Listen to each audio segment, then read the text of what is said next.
let's take a stab at an AM3 motherboard roundup for YouTube. So, why is that not loading? I flicked it to the other tab. Okay, so let's take a stab at an AM3 motherboard roundup for YouTube. So AM3 is not AM3 Plus. AM3 Plus is Bulldozer. It's still DDR3, but it's a totally different microarchitecture, and it's a different process as well. So here I'm talking the most bench relevant will be DNAB. So the earlier steppings like the 550 Black Edition, and then the later steppings like 555, 560, 565, 570 Black Editions, which are the dual cores, and then 955, 965, 970, 975, and 980 Black Editions, as well as Thuban, which is, so those, the ones I just listed are all quad cores, and then the unlocked hex cores are the 1090T Black Edition and the 1100T Black Edition. For all of those, there's basically two chipsets that are relevant: 790X and 890X. There's some integrated graphics chipsets which may do okay.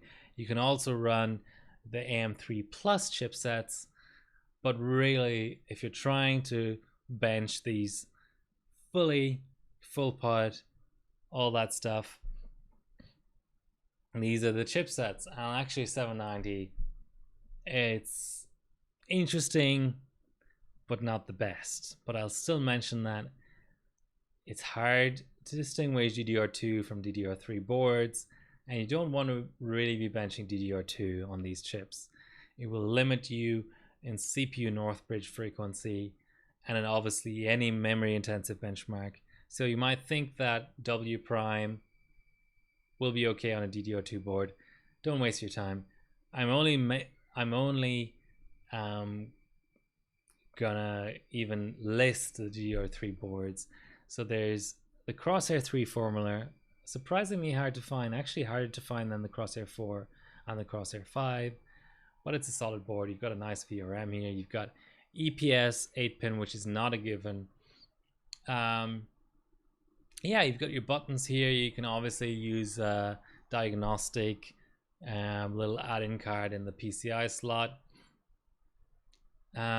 Nice board, and actually has good SuperPi 32M efficiency. Just I don't come across them.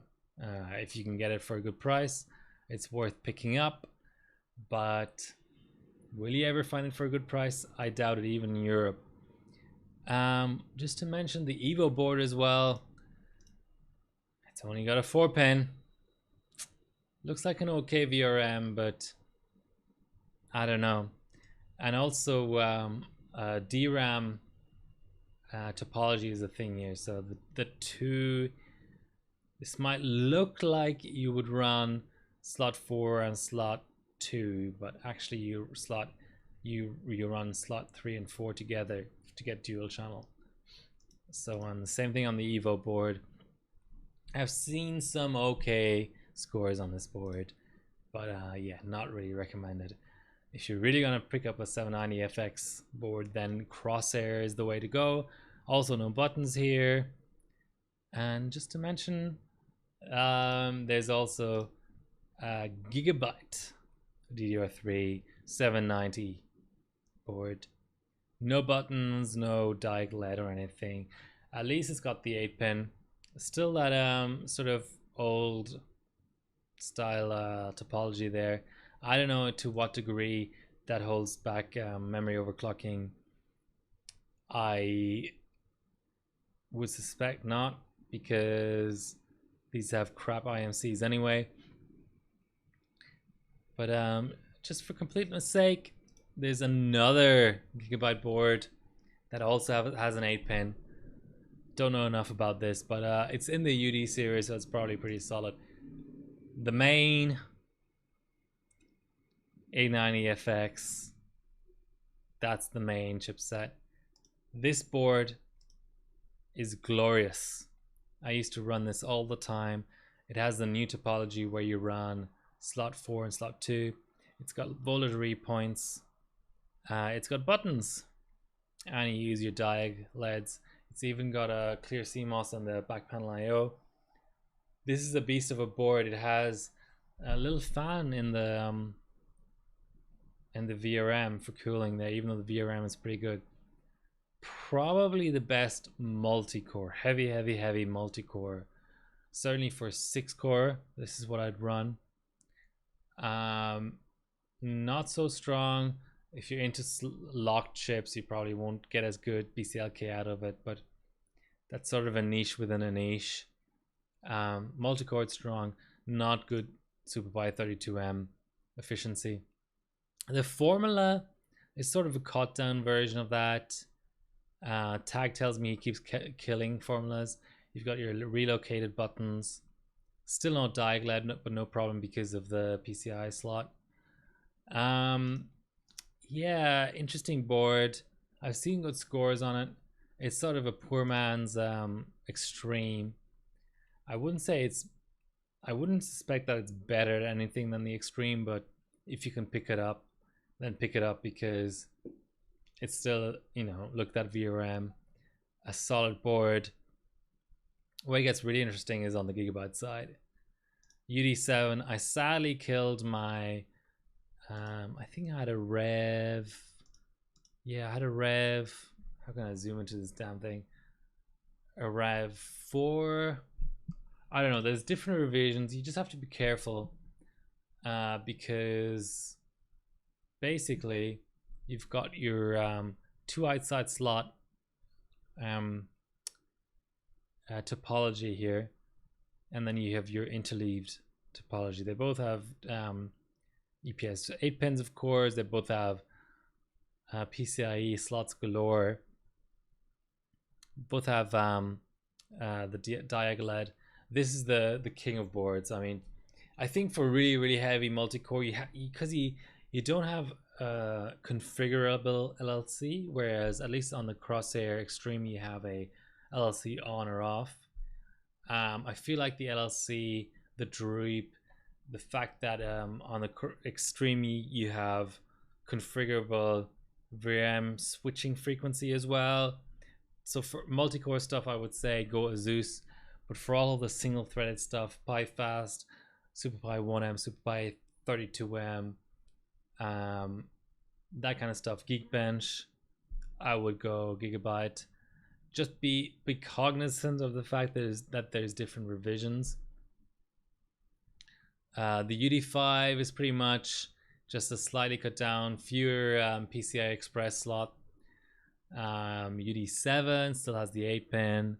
It doesn't have the diag LED, but it still has the buttons. Here again you have at least 3 revisions, 4 revisions actually. So there's a 2.0, 2.1. So the 2.0 has the classic topology. The 2.1 has the updated topology.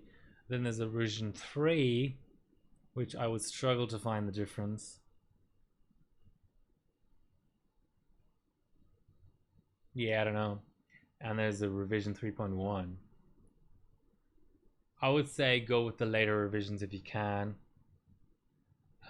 There's some reports of cold bugs on the UD5, so you have to up your PCI Express frequency to avoid that. So you're talking about a -150 cold bug. I have 2 different revision UD5s. I had 2 different revision UD7s. One of them died after many cold sessions. Like, I'm talking like 50 cold sessions. But so I'm currently rocking this older revision UD7, but it's fine. I knocked out a first place. What was it? I think it was a 570 Black Edition, first place, 32M. It's fine. So Gigabyte is the way to go, but there are some honorable mentions. So if you're trying to specialize, this will be hot garbage in 32M. But if you're trying to specialize on the lock chips, this does really high BCLK, so that may be an option. you're talking like 450.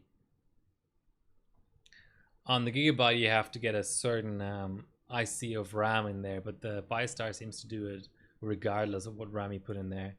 And it's got the dial LED, it's got the buttons. BioStar, so many good BioStar boards over the years, but just not never got that traction in the West.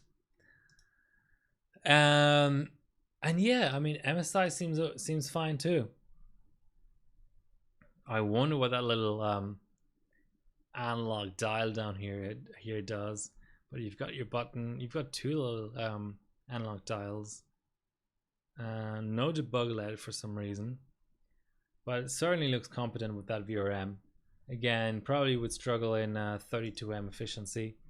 And even ASRock, I've even seen good ASRock scores. I know ASRock for AMD is a bit of a pain point, but I think this is one of those exceptions where you can sort of conditionally recommend ASRock. But this is like a 10-year-old platform, so I would say your order of what you're looking for is an extreme for, well, it all depends on what you like to bench. An extreme or UD7 first. Either version of the UD7. I'd be more careful of the different revisions on the UD5. Next tier would be a Crosshair for Formula, or Crosshair 3, or UD5. And then if you're sort of in the more desperate situation, I would say ASRock, MSI, or BioStar are worth a look. But let me know in the comments what's sort of available these days. I know availability has dried up. Certainly in the 5 years that I've been XOCing, availability of everything, including these kind of platforms, has dried up. But I mean, I have, of the top end boards, I have 3 top end boards. So I would hope that nowadays you'd at least be able to get your hands on one. So yeah, a little bit of a briefer motherboard breakdown. The next one in about a month's time will be FM2, I think, and then AM3 Plus. And those will be a little bit more contentious. Here it's like anything that is 890FX and is sort of top end. I think even the lower end ones, I don't know what, even, was there a Sabertooth? 890FX Sabertooth? Maybe not. Maybe it came in, yeah, 990FX was when that came in. If there were such a thing as a second tier 890FX Asus board, I would probably give it a look, to be honest. Yeah, I would.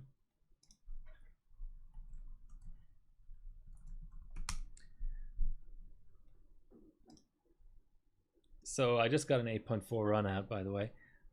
So let's just give a brief run through the list to conclude this video.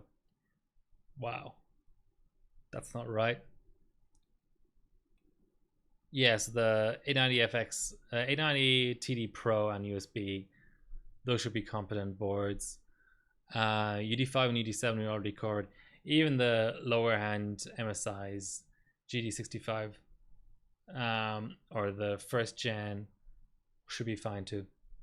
Let me know if I left anything out.